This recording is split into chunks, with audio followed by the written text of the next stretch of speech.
বাংলার মসনদে বিজেপি, আর একই সঙ্গে উত্তপ্ত হচ্ছে ঢাকার রাজপথ। অশান্তি চলছে প্রবলভাবে, আর একই সঙ্গে এপার বাংলার দিকে উড়ে আসছে চোখা চোখা হুঁশিয়ারি, হুমকি। কখনো তার লক্ষ্য শুভেন্দু অধিকারী, কখনো নরেন্দ্র মোদী, কখনো গোটা ভারতবর্ষ। আজ এই গোটা পরিস্থিতি নিয়ে আলোচনা করব খবরের ডান দিকে। আপনাদের সঙ্গে আমি প্রদীপ্ত। পশ্চিমবাংলায় নির্বাচন শেষ হলো, আর সেই নির্বাচনের ফল সামনে আসতে না আসতেই কেন তার একটা অন্য মেল্টডাউন, একটা অন্য ইম্প্যাক্ট দেখা যাচ্ছে ঢাকায়।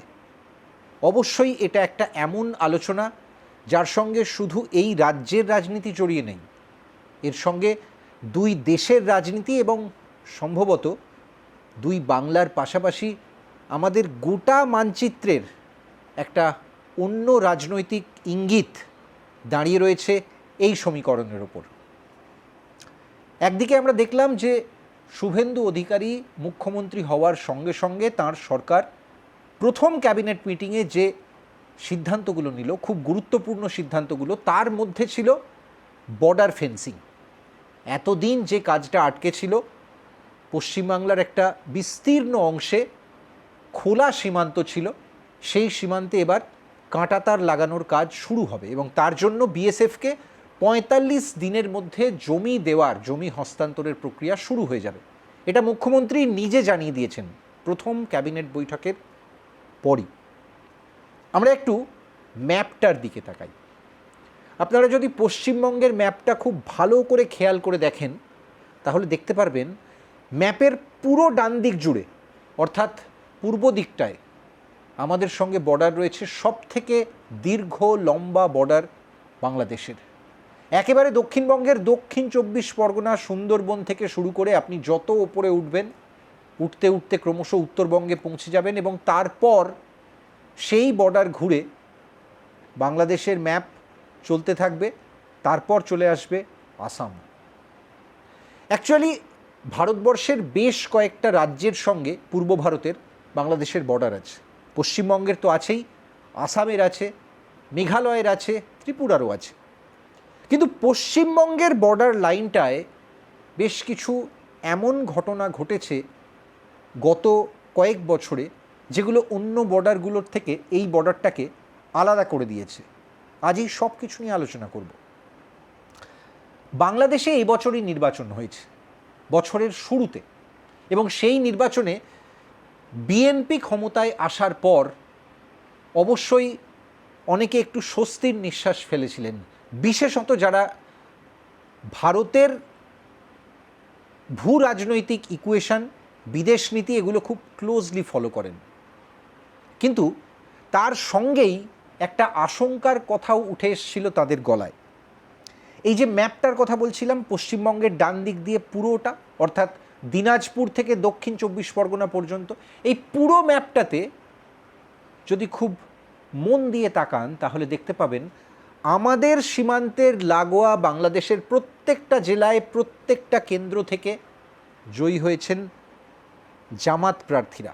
অর্থাৎ ম্যাপের ঠিক ডান দিকে পুরো জায়গাটা জুড়ে জামাতে ইসলামের একটা বিরাট বড় পকেট তৈরি হয়েছে, একটা স্ট্রং হোল্ড তাদের এখানে, এই জায়গাটায় তাদের রীতিমতো একটা থাবা রয়েছে। এটা কিন্তু ভারতবর্ষের দিক থেকে যারা নিরাপত্তার অ্যাঙ্গেল থেকে ভাববেন তাদের কাছে দুশ্চিন্তার কারণ। আমরা কি দেখছি, পশ্চিমবাংলায় নির্বাচনের ফল বেরোনোর সঙ্গে সঙ্গে বাংলাদেশের র্যাডিক্যাল সমস্ত ইসলামিক গ্রুপগুলো আবার অ্যাক্টিভেটেড হয়ে গেছে। ট্রাক ভর্তি ভর্তি করে তারা আবার জমায়েতের জন্য ঢাকায় আসছেন, মিটিং হচ্ছে, মিছিল হচ্ছে এবং সেখান থেকে গরমাগরম স্লোগান হচ্ছে। কখনো শুভেন্দু অধিকারীকে সরাসরি চ্যালেঞ্জ করা হচ্ছে, কখনো নরেন্দ্র মোদীকে তারা আক্রমণ হানছেন। তারা অবশ্যই ভারতের প্রধানমন্ত্রীর সম্পর্কে বরাবরই আগ্রাসী মনোভাব নিয়ে চলেন। আর এর পাশাপাশি আমরা দেখতে পাচ্ছি সরাসরি ভারতবর্ষের ভূগোল চেঞ্জ করে দেওয়ার, ম্যাপ চেঞ্জ করে দেওয়ার থ্রেট, সেগুলোও কিন্তু তাদের গলা থেকে শোনা যাচ্ছে। শুধু যদি জামাত বা আনসারুল বাংলা এই ধরনের কোনো সংগঠনের একেবারে গ্রাউন্ড লেভেলের কর্মীদের গলার থেকে এই ধরনের হুঁশিয়ারিগুলো, হুমকিগুলো শোনা যেত, তাহলে হয়তো অনেকেই সেগুলোকে ইগনোর করতে পারতেন। খুব ফ্রিঞ্জ এলিমেন্ট হিসেবে, ছোট ঘটনা হিসেবে, এত গুরুত্ব দেওয়ার প্রয়োজন নেই, এই কথাগুলো সহজে বলতে পারতেন। কিন্তু তা ঘটছে না। আমরা দেখছি বাংলাদেশের সর্বোচ্চ স্তরের যারা রাজনীতিবিদ, তারা পশ্চিমবাংলায় বিজেপির আশা নিয়ে একটা আশঙ্কা প্রকাশ করছেন। তারা আশঙ্কা প্রকাশ করছেন যে এর ফলে ভারতের সঙ্গে বাংলাদেশ সম্পর্কের একটা অন্য অধ্যায় শুরু হবে, যেটা বাংলাদেশের জন্য কঠিন হবে। তারা মনে করছেন ভারত থেকে হয়তো প্রচুর প্রচুর সংখ্যক মানুষকে আর কিছুদিনের মধ্যেই পুশব্যাক করা শুরু হবে, স্পেশালি এসআইআরের পরে যাদের অবৈধ নাগরিক হিসেবে চিহ্নিত করা হবে, সেই মানুষগুলোকে আবার অবৈধ বাংলাদেশিদের ভারত পুশব্যাক করবে। তাই নিয়ে একদিকে যেমন জামাতের নেতারা মুখ খুলছেন, ঠিক তেমনি একই সঙ্গে গণতান্ত্রিক ফেডারেশন অর্থাৎ বাংলাদেশের মধ্যে যে বাম স্পেসটা বেঁচে আছে পলিটিক্যালি, তারাও আশঙ্কা প্রকাশ করছেন। শুধু তাই নয়, বাংলাদেশের সমস্ত মিডিয়া হাউসগুলো থেকেও একই আশঙ্কা প্রকাশ করা হচ্ছে। শুধু বাংলা কাগজ বা টিভি চ্যানেলগুলো নয়, বাংলাদেশ থেকে যে কয়েকটা আন্তর্জাতিক এডিশনের ইংরাজি নিউজ পেপার প্রকাশিত হয়, দ্য ডেইলি স্টার থেকে শুরু করে এই ধরনের বেশ কিছু সংবাদপত্রের হাউস, তারাও কিন্তু একই আশঙ্কা প্রকাশ করেছে। আশঙ্কাটা কি সত্যি? আমরা এই সব কিছু নিয়েই একের পর এক পয়েন্টে আজকে আসব। দেখুন, এই যে ফেন্সিং করা বা বর্ডার ফেন্স করা, এটা তো যে কোনো দেশের আভ্যন্তরীণ সুরক্ষার দিক থেকে তাদের একান্তই নিজস্ব সিদ্ধান্ত, সেটা যে কোনো দেশ নিতে পারে। আমরা জানি যে পৃথিবীতে বোধহয় ভ্যাটিকানের মতো একটাই দেশ আছে যাদের সেই অর্থে কোনো ভৌগোলিক বর্ডার নেই, কিন্তু বাকি পৃথিবীর সমস্ত দেশ তারা তাদের সার্বভৌমত্বর জন্য, আভ্যন্তরীণ নিরাপত্তার জন্য বর্ডারকে সুরক্ষিত রাখে। আসাম সহ অন্যান্য বিভিন্ন রাজ্যগুলো, যেগুলোর কথা আগেই বলছিলাম, যে যাদের সঙ্গে বাংলাদেশের বর্ডার শেয়ার হয়, তারা কিন্তু এই বর্ডার ফেন্সিংয়ের কাজটা ইতিমধ্যেই প্রায় সিংহভাগ শেষ করে ফেলেছে। কোথাও একটা দুটো অংশে, সামান্যতম অংশে হয়তো বাদ আছে। পশ্চিমবঙ্গের ক্ষেত্রে বারবার এই বর্ডার ফেন্সিংয়ের ক্ষেত্রে তৃণমূল কংগ্রেস কি যুক্তি দিত? কেন্দ্রের তরফ থেকে, স্বরাষ্ট্র মন্ত্রকের তরফ থেকে যখন বারবার কৈফিয়ত চাওয়া হয়েছে, জমির জন্য তদবির করা হয়েছে যে বর্ডার ফেন্সিংয়ের জন্য আপনারা জমি দিন, তখন কি বলা হয়েছে? বিভিন্ন ধরনের যুক্তি। আমরা টাইম টু টাইম সেই যুক্তিগুলোকে একটু সাজিয়ে দেখি। কখনো সেই যুক্তিতে প্রশাসনিক উত্তর এসছে, অর্থাৎ প্রশাসনিক নাকি রাজনৈতিক কি বলবো, কখনো বলা হয়েছে যে আপনারা টাকা দিন, আমরা ফেন্সিং নিজেরা করে নেব। এটা তো প্রশাসনিক উত্তর রাজ্যের তরফ থেকে কেন্দ্রকে। আর উল্টো দিকে কখনো বলা হয়েছে ভৌগোলিকভাবে এই টেরেনটা এমন, এত বেশি নদী নালা আছে সীমান্ত বরাবর, সবটা নাকি ফেন্সিং করা সম্ভব নয়, তাই জন্য বিএসএফকে জমি দেওয়া যাচ্ছে না। 3 নম্বর উত্তর কি দেওয়া হয়েছে? কখনো বলা হয়েছে যে এই বর্ডারের ডিস্ট্রিবিউশনটা এতটাই নাকি অসংগঠিত যে কারুর বাড়ির বৈঠকখানা ঘর আছে ভারতবর্ষে, তার রান্নাঘরটা বাংলাদেশে। এই ধরনের সমস্ত জমির টুকরো হস্তান্তরগুলো, এগুলো কিন্তু যে কোনো আন্তর্জাতিক বর্ডারের ক্ষেত্রেই করা যায়। আমরা জানি জ্যোতি বসুর আমলে 3 বিঘা হস্তান্তর হয়েছিল। 2 দেশের মধ্যে আলোচনার টেবিলে এই বিবাদগুলো কিন্তু মিটিয়ে ফেলা যায়, কিন্তু এত বছরেও করা যায়নি, আর সেটাই বাস্তব। তাহলে কি সদিচ্ছের অভাব ছিল, রাজনৈতিক সদিচ্ছের? আজকে এই প্রশ্নগুলো করতে হচ্ছে। আর এই 3টে কারণ ছাড়া চতুর্থ একটা কারণ আছে। সেই কারণটা অনেকেই বলেন বকলমে মমতা বন্দ্যোপাধ্যায়ের তৃণমূল সরকারকে বহু সময় নন স্ট্রাইকিং এন্ড থেকে একটা কুশান দিয়ে গেছে। সেই যুক্তিটা আমরা বহু আগে থেকে শুনছি, সিপিএমের আমল থেকে। শক্তি চট্টোপাধ্যায়, সুনীল গঙ্গোপাধ্যায়, ঋত্বিক ঘটক, তাদের সাহিত্যে, তাদের ছবিতে বারবার উঠে এসছে বাংলাদেশের প্রতি একটা অদ্ভুত টান, 2 বাংলার নারীর টানের কথা। ঋত্বিকের ছবিতে আমরা দেখেছি, সুনীল গঙ্গোপাধ্যায়ের উপন্যাসে পড়েছি। সেই টানটা খুব বাস্তব, সেই টানটা একটা বহু বহু বছরের ইতিহাসের দলিল। কিন্তু এখনকার বাংলাদেশের দিকে যদি তাকান, যারা এই টানের কথা বারবার তাদের শিল্পকর্মে তুলে এনেছেন লেখার মাধ্যমে, শব্দে, অক্ষরে কিংবা সিনেমায়, সেলুলয়েডে, তারা ওপার বাংলা থেকে এপার বাংলায় আসার পর তাদের জীবনযুদ্ধটাকে যত ডিটেলে দেখিয়েছেন, যত সংগ্রামটাকে তুলে ধরেছেন, ঘাম রক্ত তাই দিয়ে এই জমিতে আস্তানা খুঁজে পাওয়ার লড়াইকে তুলে ধরেছেন, ঠিক ততটা সরব কি তারা কখনো হয়েছেন? কেন তাদের ওপার বাংলা থেকে চলে আসতে হয়েছিল? কোন রাজনৈতিক ইকুয়েশনে? তার পেছনে কি কি কারণ ছিল? কি পরিস্থিতির মধ্যে তাদের দেশ ছেড়ে এপার বাংলায় এসে আশ্রয় নিতে হয়েছিল? না, সেটা একটা ইকোসিস্টেম ইচ্ছাকৃত বারবার উজ্জ্ব রাখার চেষ্টা করে।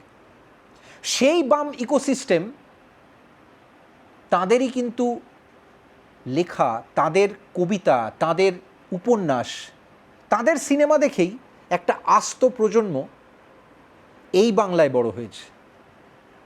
আগে এই প্রশ্নগুলো তোলা হতো না, ইদানিং হচ্ছে, আর সেটাই ইকোসিস্টেমকে যথেষ্ট অস্বস্তিতে ফেলছে।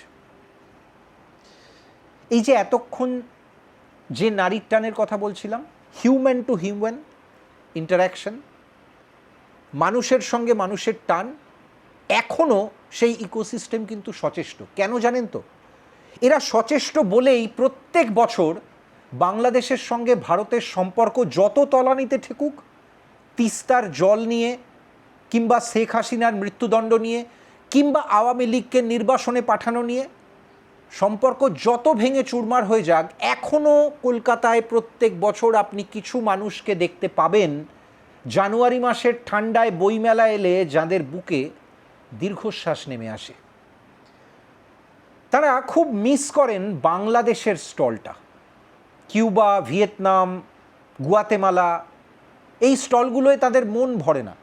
তারা পৃথিবীর যত দেশের স্টল বইমেলায় আসুক না কেন, বাংলাদেশের স্টল না হলে তাদের মন বড় খাঁ খাঁ করে। তাদের জন্য বড় কঠিন সময় এটা। ইকোসিস্টেমের কথা বলছিলাম। এই গল্পে আরও একটা বিরাট বড় অ্যাসপেক্ট অবশ্যই আন্তর্জাতিক বাউন্ডারি এবং তার পাশাপাশি দেশের নিরাপত্তার প্রসঙ্গ। সেদিকটায় একটু তাকানো যাক। ইনসাইড রিজন, অনেকে বলেন এই বর্ডার ফেন্সিং যে মুহূর্তে কমপ্লিট হয়ে যাবে, সেই মুহূর্তে অনুপ্রবেশের ওপর একটা বিরাট বড় প্রত্যাঘাত হানা যাবে। হ্যাঁ, অনুপ্রবেশ একটা খুব দগদগে ইস্যু। পশ্চিমবঙ্গের মতো রাজ্যে, কিছুদিন আগে আসামেও ছিল। একটা অদ্ভুত জিনিস খেয়াল করে দেখুন, যদি বাংলাদেশের ম্যাপটার দিকে তাকান, ঠিক বাংলাদেশের পূর্ব দিকটায় যে বর্ডারটা বাংলাদেশ মেঘালয়ের সঙ্গে বা ত্রিপুরার সঙ্গে শেয়ার করে, সেই বর্ডারটা দিয়ে কিন্তু অনুপ্রবেশের ইস্যু অতটা মাথাচাড়া দিয়ে ওঠে না। তার কারণ সেই অংশটায় বাংলাদেশের ম্যাপে বেশিরভাগ ক্ষেত্রেই বাংলাদেশের সংখ্যালঘুরা অর্থাৎ হিন্দু বসতি আছে। ঠিক যেমন আমাদের উত্তরবঙ্গের সঙ্গে লাগোয়া রংপুরের দিকটায় আছে, তেমনি বাংলাদেশের ম্যাপের ডান দিকটায় চট্টগ্রাম হিল ট্র্যাক্টস। সেখানে যে হিন্দু উপজাতিরা থাকেন, সেই অংশটা দিয়ে কখনো ত্রিপুরা বা মেঘালয়ের থ্রু দিয়ে অনুপ্রবেশ হচ্ছে, এই অভিযোগ আপনি খুব বেশি শুনবেন না। অনেকে বলেন এর সঙ্গে ধর্মীয় কারণ একটা আছে, আর অবশ্যই ভৌগোলিক কারণও আছে। কারণ ওই টেরেনটাই এমন পাহাড়ি বা চ্যালেঞ্জিং, সেখান দিয়ে বোধহয় নিয়মিত অনুপ্রবেশ ঘটানো সম্ভব নয়। আর এই অনুপ্রবেশের মুক্তাঞ্চল কিন্তু বারবার যে রাজ্যের দিকে আঙুল ওঠে, সেটা আমাদের পশ্চিমবঙ্গ, মুর্শিদাবাদ বা মালদা। বিস্তীর্ণ অংশ জুড়ে পশ্চিমবাংলার বেশ কিছু অংশে বর্ডার ফেন্সিং হয়েছে, কিন্তু মালদা আর মুর্শিদাবাদে এখনও খালি। আমরা কন্টেন্ট ক্রিয়েশনের সুবাদে আমি এবং আমার স্ত্রী বহুবার গাড়ি নিয়ে ট্রাভেল করি, জানেন তো, বাংলার দক্ষিণ থেকে উত্তরে। আর খুব অদ্ভুতভাবে ফারাক্কার আগে পিছের যে অংশটা পড়ে, সেই অংশটা পুরো ডেমোগ্রাফিক দিক থেকে একটা অদ্ভুত মনে হয়। মাঝে মাঝে রীতিমতো রোমাঞ্চিত হই যে এমন এমন জায়গা আছে, সেই জায়গাগুলোর থেকে আপনি 5 থেকে 10 কিলোমিটার ট্র্যাভেল করলে খুব অল্প সময়ে চোখের নিমেষের মধ্যে বাংলাদেশ পৌঁছে যাবেন। ঠিক একই কথা বলা যায় উত্তরবঙ্গ ঢোকার আগের কিছু অংশ সম্পর্কেও। আমরা যারা নিয়মিত এই রুটে ট্র্যাভেল করেন, বাই রোড ট্র্যাভেল করেন, তারা জানবেন বোতলবাড়ি নামে একটা জায়গা আছে। সেখান থেকে একটা কাঠ যায়, অর্থাৎ একটা রাস্তা জাতীয় সড়ক থেকে ডান দিকে ভেঙে যায়। সেই রাস্তাটা আবার গিয়ে মেশে ধানতলা বলে একটা জায়গায়। আর এই গোটা অংশটা, মাঝখানে পুরো অংশটা, সেই রাস্তাটা বাইকারদের কাছে বা যারা গাড়ি নিয়ে ট্রাভেল করেন তাদের কাছে বেঙ্গল টু বেঙ্গল রোড, জাতীয় সড়ক নয়। কিন্তু এই রাস্তাটা অনেকে বলেন এই যে অবৈধ অনুপ্রবেশ, তার অন্যতম মুক্তাঞ্চল। এই মুক্তাঞ্চলগুলো এবার কি বন্ধ হবে? এবার বোধহয় ভাবার সময় হয়েছে। এই অনুপ্রবেশের ফলে আমরা কি কি law and order situation face করেছি সেটা তো আমরা সবাই জানি। আমরা মোথাবাড়ি দেখেছি, আমরা বেলডাঙ্গা দেখেছি, রিসেন্ট পাস্টে এরকম ঘটনা প্রচুর। কিন্তু আজকে আমরা সেটা নিয়ে আলোচনা করব না। অনুপ্রবেশের পাশাপাশি এই খোলা বর্ডার আরও একটা বিরাট সমস্যার জন্ম দেয়, জানেন তো? যে সমস্যাটা অবশ্যই কিছুদিন আগেও পশ্চিমবঙ্গের রাজনৈতিক ন্যারেটিভে খুব চর্চায় ছিল, গরু পাচার। হ্যাঁ, ভারতবর্ষের একটা বিস্তীর্ণ অংশে, যেটাকে আমরা অনেকেই গোবলায় বলে থাকেন, উত্তর এবং মধ্য ভারতের সেই সমস্ত রাজ্যগুলোয়, সেখান থেকে প্রচুর কেটল স্মাগলিং হয়। এই কেটল স্মাগলিংয়ের জাল, গরু পাচারের জাল, গুজরাট, রাজস্থানের মতো রাজ্য থেকে সরিয়ে হরিয়ানা হয়ে, উত্তরপ্রদেশ হয়ে, মধ্যপ্রদেশ, বিহার হয়ে, ঝাড়খণ্ড হয়ে পশ্চিমবঙ্গে ঢোকে। আর তারপর এই গোটা সার্কিটটায় কত মানুষের হাত বদল হতে হতে এই পাচার চক্র চলে, সে সম্পর্কে যারা জানতে চান তারা পড়লে হয়তো বিস্মিত হয়ে যাবেন। কেন জানেন? তার কারণ বিফ বাংলাদেশে বা বাংলাদেশিদের কাছে এত বেশি পরিমাণে ডিমান্ড, যেটা আমাদের এখানকার ডিমান্ডকে অনেক গুণ হার মানিয়ে দেবে। কোনো তুলনাই আসে না। গোটা বাংলাদেশে প্রত্যেক দিন যে পরিমাণ বিফ কনজামশন হয়, যে পরিমাণ চাহিদা, সেই চাহিদাটা কারা মেটায় জানেন? সেই চাহিদাটার মাত্র 32% মেটানোর জন্য স্বয়ংসম্পূর্ণ বাংলাদেশ নিজে। বাকি 66% যায় ভারত থেকে, এবং সেটা পুরোটাই বেআইনিভাবে। শুভেন্দু অধিকারী মুখ্যমন্ত্রী হওয়ার পর প্রথম ক্যাবিনেট বৈঠক শেষেই বিবৃতি দিয়ে জানিয়েছেন তিনি এই গরু পাচার বন্ধ করবেন। বিরাট বড় চ্যালেঞ্জ একজন রাজ্যের প্রশাসনিক প্রধানের কাছে। আমরা কি আদৌ সেই পরিস্থিতিতে পৌঁছতে পারব? অবশ্যই আমরা সেদিকে নজর রাখব। এই যে গোবলয়ের কথা বলছিলাম, কেটল স্মাগলিংয়ের কথা বলছিলাম, এটা কিন্তু কোটি কোটি টাকার ব্যবসা, জানেন তো? তার কারণ এই ব্যবসায় শুধুমাত্র যে প্রাক্তন শাসক দলের কোনো বড় নাম জড়িয়েছেন, তাকে ঘিরে বিতর্ক হয়েছে, তা কিন্তু নয়। এটা একটা বিরাট বড় সার্কিট একসঙ্গে অপারেট করে। তার সঙ্গে যেমন একদম নিম্ন শ্রেণীর, একেবারে গ্রাউন্ডের যে সমস্ত ফোরে বা দালালরা আছেন, ঠিক তেমনি তার সঙ্গে অনেকে বিএসএফের হাত দেখতে পান, অনেকে বলেন স্থানীয় পুলিশরাও নাকি ইনভলভড। এই সব মিলিয়ে এই চক্রটা অপারেট করে। সুতরাং এই চক্রটাকে ভাঙা কতটা চ্যালেঞ্জিং সেটা তো বুঝতে পারছেন। অনেকে বলেন যে এই চক্রকে যেদিন ভেঙে দেওয়া যাবে, যেটা শুভেন্দু অধিকারী বলেছেন, যদি সত্যি গরু পাচার আটকে দিতে তিনি পারেন, তাহলে নাকি বাংলাদেশের এই বিফ সাপ্লাই লাইন ভেঙে পড়বে। ভাবুন কত বড় একটা স্টেটমেন্ট বললাম, বাংলাদেশের বিফ সাপ্লাই লাইন ভেঙে পড়বে। এরকম একটা সমস্যার মুখে বাংলাদেশ দাঁড়াবে। অনেকে বলছেন এটাও কিন্তু আজকে পশ্চিমবঙ্গে বিজেপি ক্ষমতায় আসার সঙ্গে সঙ্গে বাংলাদেশের র্যাডিক্যালদের আবার গলায় সেই পুরনো ঝাঁঝটা ফিরে আসার পেছনে অন্যতম কারণ। আর কি কারণ আছে? Cross border terrorism. হ্যাঁ, আমরা জানি পশ্চিম বাংলার বুকে গত কয়েক বছরে হয়তো আমরা সেই ধরনের সন্ত্রাসী হানার ইনসিডেন্ট খুব বেশি দেখতে পাইনি। আমরা হয়তো একটা খাগড়াগড়ের মতো দুর্ঘটনা দেখেছি, বিচ্ছিন্ন একটা দুটো ঘটনা দেখেছি, কিন্তু ভারতবর্ষের অন্য প্রান্তে যে ঘটনাগুলো নিয়ে সবসময় এনআইএ বা সিবিআই তাদের তটস্থ থাকতে হয়, তার অনেক লিঙ্ক কিন্তু ইদানিং বাংলাদেশ এবং পশ্চিম বাংলা থেকে পাওয়া গেছে। যখনই সেই তদন্ত এগিয়েছে তখনই ঘুরে ফিরে নাম এসেছে এই দুটো পয়েন্টের।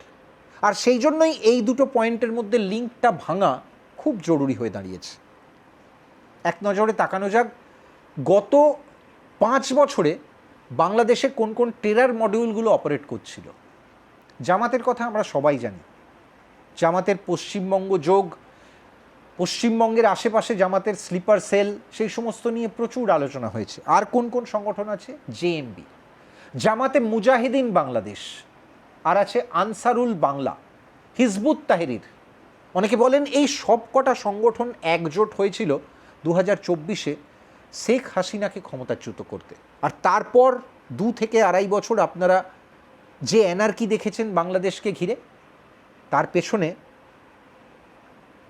খুব সক্রিয় ভূমিকায় ছিল এই গ্রুপগুলো। সামনে রাখা হয়েছিল ছাত্রদের, আর একদম পিরামিডের চূড়োয় ছিলেন মোহাম্মদ ইউনূস, কিন্তু পর্দার আড়াল থেকে আসল খেলাটা খেলছিল এই গ্রুপগুলো। এরা কিন্তু এই মুহূর্তে খুব একটা স্বস্তিতে নেই। স্পেশালি এই মুহূর্তে যদি বাংলাদেশের ম্যাপটার দিকে তাকান, তাহলে পশ্চিমবঙ্গ থেকে আসাম হয়ে বাকি যত যত রাজ্যগুলোর কথা বললাম, প্রত্যেকটা রাজ্যের দিকে তাকালে দেখবেন সেই রাজ্যগুলোয় কিন্তু এই মুহূর্তে বিজেপি সরকার। বাংলাদেশের র্যাডিক্যাল অংশটা এখানে একটা ভয় পাচ্ছে। শুধুমাত্র পুশব্যাক, বিফ সাপ্লাই চেন বন্ধ হয়ে যাবে এই ভয়গুলো নয়, এর সঙ্গে আরও অনেক ভয় তাদের মধ্যে ক্রমশ চেপে বসছে। একসময় মোহাম্মদ ইউনূস নিয়মিত এই অশান্ত বাংলাদেশে একটা ম্যাপ দেখাতেন, যার কথা আমি এর আগেও বলেছি। সংযুক্ত 2 বাংলা এবং তার সঙ্গে বিহার ঝাড়খণ্ডের কিছুটা অংশ আর গোটা নর্থ ইস্টকে নিয়ে একটা ম্যাপ। সেই ম্যাপটা ইউনূসপন্থীরা বলতেন যে ওই ম্যাপটাকে কখনো আন্তর্জাতিক সীমানার ক্ষেত্রে থ্রেট হিসেবে দেখবেন না, ওটা আমাদের একটা মনের আত্মার যোগাযোগের ম্যাপ। সেটাকে আমরা একটা ছবির মাধ্যমে অভিব্যক্তিতে প্রকাশ করার চেষ্টা করেছি। তার কারণ আমরা মনে করি ভারতের উত্তর পূর্ব অর্থাৎ 7 সিস্টার্স, 7টা বোন, বাংলাদেশ তাদের একমাত্র ভাই, আর সেই ভাইয়ের মাধ্যমেই সমুদ্র পথের সঙ্গে জলপথের সঙ্গে তাদের যোগাযোগ। কিন্তু এই ব্যাখ্যাটা বোধহয় এতটা সহজ নয়, কারণ সেই ম্যাপের সঙ্গে বিচ্ছিন্নতার একটা ইঙ্গিত যারা আন্তর্জাতিক রাজনীতি এবং দ্বিপাক্ষিক রাজনীতি ফলো রাখেন তারা খুব স্পষ্টভাবে খুঁজে পেয়েছেন। খুব অদ্ভুতভাবে আমরা দেখেছি এই যে ইউনূস বারবার বলতেন যে ভারতের উত্তর পূর্ব সেটা ল্যান্ডলকড, এই মুহূর্তে কিন্তু বাংলাদেশ ল্যান্ডলকড হয়ে গেছে। না, বাংলাদেশের বর্ডার বাড়েও নি কমেও নি। আমরা জানি রংপুরের খুব কাছে বাংলাদেশ একটা দ্বিতীয় বিশ্বযুদ্ধের আমলের এয়ারবেসকে আবার নতুন করে রিভ্যাম্প করার চেষ্টা করছে, লালমনিরহাট। এমনকি সেই এয়ারবেসকে আবার রিভ্যাম্প করার জন্য কখনো পাকিস্তানের এয়ারফোর্সের বড় কর্তাদের তারা উড়িয়ে আনছে। একটা সময় বাংলাদেশে মুক্তিযুদ্ধের পরপর এবং আওয়ামী শাসনে পাকিস্তানের কোনো সেনাবাহিনীর কারুর প্রবেশাধিকারেও দরজা বন্ধ ছিল। এর সঙ্গে আছে চীন। বাংলাদেশ থেকে বিভিন্ন পকেট থেকে বারবার দাবি ওঠে যে এই সামরিক পরিকাঠামোগুলো, লজিস্টিক্সগুলো পুনর্গঠনের জন্য সরাসরি চীন সাহায্য করুক। চীনেরও এখানে একটা স্ট্র্যাটেজিক নজর আছে বইকি, এবং সেই কারণের জন্য এই মুহূর্তে বাংলাদেশ যেভাবে ল্যান্ডলকড হয়েছে, অর্থাৎ যেটা বলছিলাম বাংলাদেশের চারপাশের সবকটা রাজ্যে বিজেপি সরকার, সেটা কেন্দ্রের জন্য বোধহয় একটু হাত শক্ত করে। কঠিন সিদ্ধান্ত নেওয়ার ক্ষেত্রে তাদের একটু সুবিধাজনক জায়গা তৈরি করে। ভূ রাজনীতির ক্ষেত্রে এটা কিন্তু খুব ইন্টারেস্টিং একটা সময়। তারেক রহমানের বিএনপির কাছেও এটা খুব চ্যালেঞ্জিং সময়, জানেন তো। কারণ এমন একটা সময় তিনি দায়িত্ব নিয়েছেন, এমন একটা ভোটে জিতে তিনি এসছেন যেখানে দেশের প্রায় 28% মানুষ ভোট দেননি, যারা খুব চ্যালেঞ্জিং সময় পেরিয়েও আওয়ামী লীগের পাশেই ছিলেন, যাদের ঘর জ্বলেছে, খুন হয়েছেন, মার খেয়েছেন, কিন্তু তারা আওয়ামী লীগকে ছেড়ে যাননি। বাংলাদেশের সেই জনতাও কিন্তু এই গোটা পরিস্থিতিটার দিকে নজর রাখছে, ভারতের পরবর্তী মুভের দিকে তারাও তাকিয়ে রয়েছে। একদম শেষ পর্যায়ে এসে মনে হচ্ছে যে বাংলাদেশকে নিয়ে এবং পশ্চিমবঙ্গের সঙ্গে বাংলাদেশের বর্ডার এবং ইকুয়েশন নিয়ে এত কথা বললাম, তখন এই বহির্বিশ্বের এত আগ্রহের কারণ বাংলাদেশ কেন, বা ভারতের উত্তর পূর্ব অঞ্চলটা কেন, তার একটা উত্তর আজ আপনাদের দেব। এই মুহূর্তে পৃথিবী জুড়ে হিরে বা সোনা বা ক্রুড অয়েলের থেকে অনেক অনেক বেশি দামি কোন জিনিসটা জানেন তো? লিথিয়াম আয়ন, এই ধরনের রেয়ার আর্থ মেটেরিয়াল। এই রেয়ার আর্থ মেটেরিয়াল একটা সেমিকন্ডাক্টর বানাতেও লাগে, একটা ইলেকট্রিক গাড়ির ব্যাটারি তৈরিতেও লাগে, আর যত উন্নত জেনারেশনের সুপার কম্পিউটার তৈরি হয় তাতেও লাগে। পৃথিবীর প্রযুক্তি যত ধাপে ধাপে এগোচ্ছে, এই রেয়ার আর্থের ডিমান্ড, তার চাহিদা আরও বাড়ছে। সবথেকে ইন্টারেস্টিং পয়েন্ট হলো ভারতের উত্তর পূর্বর পাশাপাশি মায়ানমারের একটা বিস্তীর্ণ অংশ জুড়ে ভূবৈজ্ঞানিকরা বলছেন রেয়ার আর্থের একটা নাকি ভাণ্ডার আছে, যেটার সঠিক নাগাল এখনো পর্যন্ত কেউই দিতে পারছেন না। আর সেটার দিকেই নাকি পৃথিবীর সমস্ত সেরা সেরা অর্থনীতিগুলো, সবথেকে শক্তিধর অর্থনীতিগুলো তাকিয়ে আছে। সেখানেই বোধহয় সম্ভবত দক্ষিণ পূর্ব এশিয়ার এই উপমহাদেশের এই অঞ্চলটায় তাদের এত আগ্রহ, এত কৌতূহল। এই আগ্রহ আমরা দেখে আসছি অনেক দিন আগে থেকে, যখন হাসিনা বাংলাদেশের মসনদে ছিলেন তখন থেকে। অনেকে বলেন সেই সময় থেকে এই ডিপ স্টেট বাংলাদেশের দিকে একটু একটু করে হাত বাড়াচ্ছিল। প্রথমে তারা, হাসিনা স্বয়ং বলেছিলেন, প্রথমে তারা সরাসরি সেন্ট মার্টিনস আইল্যান্ড চেয়েছিল একটা সামরিক এয়ারবেস তৈরি করার জন্য। হাসিনা রাজি হননি। সম্ভবত সেই কারণের জন্যই তাকে ক্ষমতা হারাতে হয়েছে, তাকে চেয়ার হারাতে হয়েছে। তিনি বাংলাদেশে থাকতে পারেননি। কিন্তু তার পরবর্তীকালে যারা একবার সেই হাত বাড়িয়েছিল তারা কি থেমে গেছে? সম্ভবত না। এই মুহূর্তে একটা ব্যালেন্স, কাউন্টার ব্যালেন্স এবং নিউট্রালিটির খেলা চলছে। সেটা খুব জটিল খেলা। কখনো সেই গল্প নিয়ে অন্য কোনো পর্বে আলোচনা করব। অনেকে বলেন এই গভীর দেশের একটা অন্যতম লক্ষ্য ছিল উত্তর পূর্ব ভারত, বাংলাদেশ আর মায়ানমারের মাঝখানে একখণ্ড ভূখণ্ড খুঁজে পাওয়া, যেখানে তারা একটা সেপারেট খ্রিশ্চিয়ানদের ছোট্ট দেশ তৈরি করবে, এবং যার ফলে একটা ভারত, বাংলাদেশ, মায়ানমার এবং তার পাশাপাশি আরও বৃহত্তর অংশে একটু নজরদারি চালানো যাবে, যেখানে মার্কিন যুক্তরাষ্ট্রর সরাসরি হস্তক্ষেপ থাকবে। অনেকটা বলতে পারেন তাইওয়ান মডেল। ঠিক যেভাবে ইস্ট মায়ানমারে এই মুহূর্তে রাজনৈতিক পরিস্থিতি উত্তপ্ত হয়েও রয়েছে, সেই একই পরিস্থিতি কি এরপর বাংলাদেশের জন্য অপেক্ষা করছে? চীন আর মার্কিন আগ্রহের মধ্যে ভারতের সঙ্গে বাংলাদেশের সম্পর্ক আগামী দিনে কেমন দাঁড়াবে? বাংলাদেশ কি এই দুই ইকুয়েশনের মাঝখানে আপাতত স্যান্ডউইচড? কি হবে সীমান্ত পুরোপুরি নিশ্ছিদ্র কাঁটাতারে ঘিরে দেওয়া হলে? আর কি কি পরিস্থিতি অপেক্ষা করে রয়েছে দুই পারের বাংলার জন্য? আমাদের সেদিকে নজর রাখতে হবে। এবং এই গল্পটা কোনো অংশে একটা থ্রিলারের থেকে কম আকর্ষণীয় নয়। তবে এই গল্পের উত্তর আমরা পেতে থাকব বেশ কয়েক মাস ধরে, এবং সেই জন্যই 26 থেকে 27 এই গল্পের প্রেক্ষাপটে খুব গুরুত্বপূর্ণ সময়। আমরা নজর রাখব, আমরা ট্র্যাক রাখব। আজ এই পর্যন্তই। এই ধরনের ছক ভাঙা আরও আলোচনা শুনতে হলে আপনারা অবশ্যই দেখুন, সঙ্গে থাকুন খবরের ডান দিকের। আমাদের কাজ ভালো লাগলে চ্যানেলটা সাবস্ক্রাইব করবেন। ইউটিউবের পাশাপাশি আমরা ফেসবুকেও রয়েছি, সেখানেও নিয়মিত আমরা আমাদের পর্বগুলো নিয়ে আসি। ভালো লাগলে অবশ্যই লাইক ফলো করবেন। দেখা হবে আবার এই ধরনের কোনো ইন্টারেস্টিং টপিক নিয়ে খুব তাড়াতাড়ি। শুভরাত্রি।